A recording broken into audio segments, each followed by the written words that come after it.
A video story for Maddie, Sophie, and Jane. Welcome to a short video history of 5 generations of the Joe and Dot Camp family.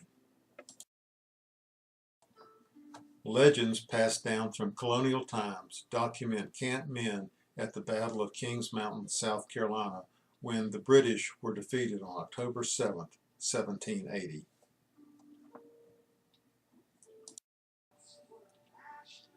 Many significant events shaped the lives of the camps over the next 17 decades. The attack on Fort Sumter begins war between the states. The Emancipation Proclamation frees the slaves. The 19th Amendment wins women the vote. The Great Depression creates economic hardship. World War II disrupts families, demands great sacrifices. The end of World War II starts a new phase for the Camp family, 164 years after the Battle of Kings Mountain on October 7th, 1944. Dorothy Elaine Camp greeted the world and was later joined by Joe Jr., Lynn, and Ted. Bolin and I have put together this short video to introduce you to the family on your dad's side. We hope it will be the first of several to tell you more about the people and the past that led us happily to you. My mother, Dorothy, was the daughter of Julius and Weta Hamilton of Rock Hill, who were my beloved grandparents and your great-great-grandparents. They had 4 boys and 3 girls. My mother and her twin sister Doris were born in 1923, the 5th and 6th of the 7 children. It was a warm, close family. My grandfather was a big tease, and he always generated fun and laughter. He was the chief engineer for the Southern Railroad in the Rock Hill Yard. During the Depression, he also took a job in the butcher shop so that he could be sure that his family had enough food. After he retired, he kept chickens in the backyard and sold eggs to friends and neighbors. I got my love of gardening from him because I was enchanted with his roses. My grandmother, Weta, was an accomplished seamstress. She worked for many years in the alterations department of J.C. Penney. At home, she did alterations for friends and neighbors and made clothes for me and my cousins. She was also a wonderful cook and made the most delicious biscuits imaginable. I loved to ride the train from Columbia to their house in Rock Hill. They made me feel very special and much loved. My father, Joe, was the 4th son of John and Leuna Camp, also of Rock Hill. I never knew Papa Camp because he died of stomach cancer when my daddy was 16 years old. I remember Granny Camp as an old woman who had soft, saggy underarms that she let me play with. She didn't talk much, and so I never paid her much attention. She and John had 8 children, 6 boys and 2 girls. Life must have been very hard for her, especially during the Depression when money was scarce. Papa Camp was also a railroad man, but he traveled and was gone a lot. Una managed the household, took care of the children, and also kept the farm going to earn extra money by growing cotton. Now, let me tell you about my parents, your great-grandparents, Dot and Joe Camp. We call them Mama Dot and Daddy Joe. They met at a soda fountain in Rock Hill when my daddy was a soda jerk, the guy behind the counter, during his summer vacation from college. My mother was a pretty girl, and she caught his eye. She was a Winthrop student, the first person in her family to go to college. He was enrolled at the University of South Carolina in Columbia.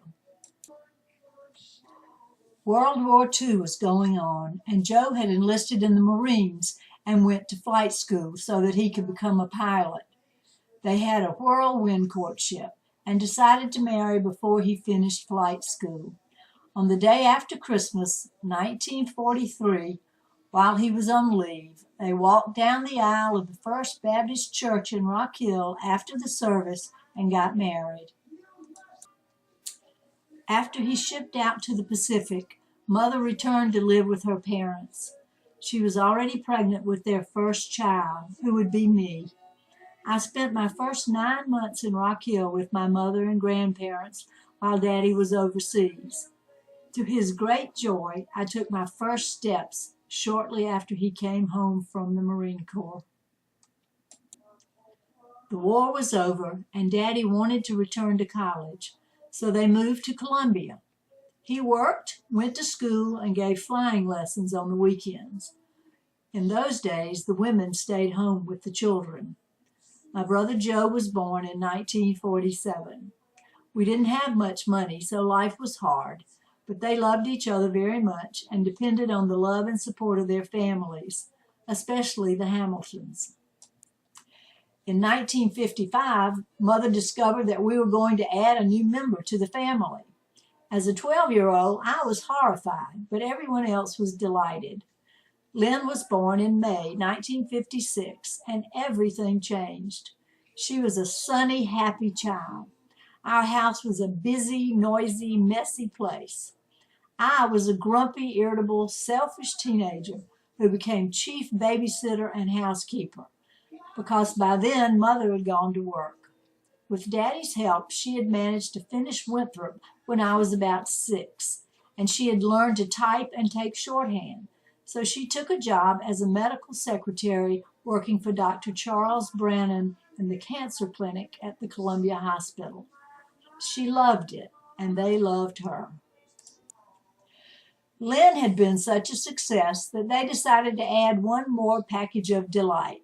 So Ted was born in 1960.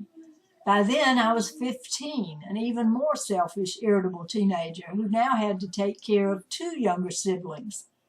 All my friends felt sorry for me, but Joe Jr. and I made the best of it. Looking back, it's surprising that Lynn and Ted survived their childhood under our less than scrupulous care. What follows are some family pictures taken after my mother died in 1983 of endometrial cancer. Daddy remarried Radine Hyman, a widow whom he'd worked with for many years at the city schools. We kids were now grown with spouses and children of our own. Then we'll see a video shot by 8-year-old Chloe at a family get-together in Myrtle Beach in December 2001. Your mom and dad were dating then, and this was Dawn's introduction to the family. Yeah, sweetie pie. Yes. And he's a big cheater, so we don't have to take so long on him. Daddy Joe. That's right. Yes. And this is Graham, and she's my grandmother on my mom's side, I think. Yes, that's right. Or not a cross, what is it called? Jigsaw puzzle that I got for my birthday. Hello. This is my daddy. Hello. Yep. And so now we're going to go outside here with the girls. Garrett and Dawn and Sadie. Here's Garrett in the morning. He's a big cheater, so we're not going to pay any attention to him. Here's Dawn, his girlfriend. Clue, and 2001 she's really winner. nice. I love you, baby. Shut up. And this is Sadie. Yeah, she's got the little sparkles on her shirt. Yes. Good gosh. Who do we have here? Oh, Pat! Whoa, there's Patrick. Here's Allison. Hello.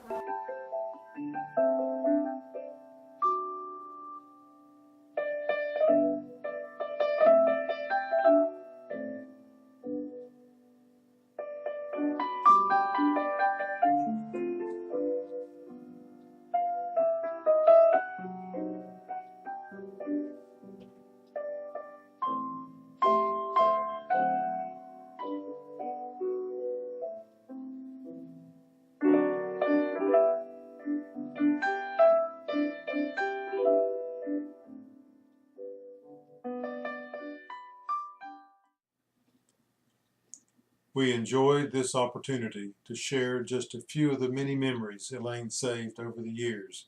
In the near future, there will be more. Thanks to the many who contributed.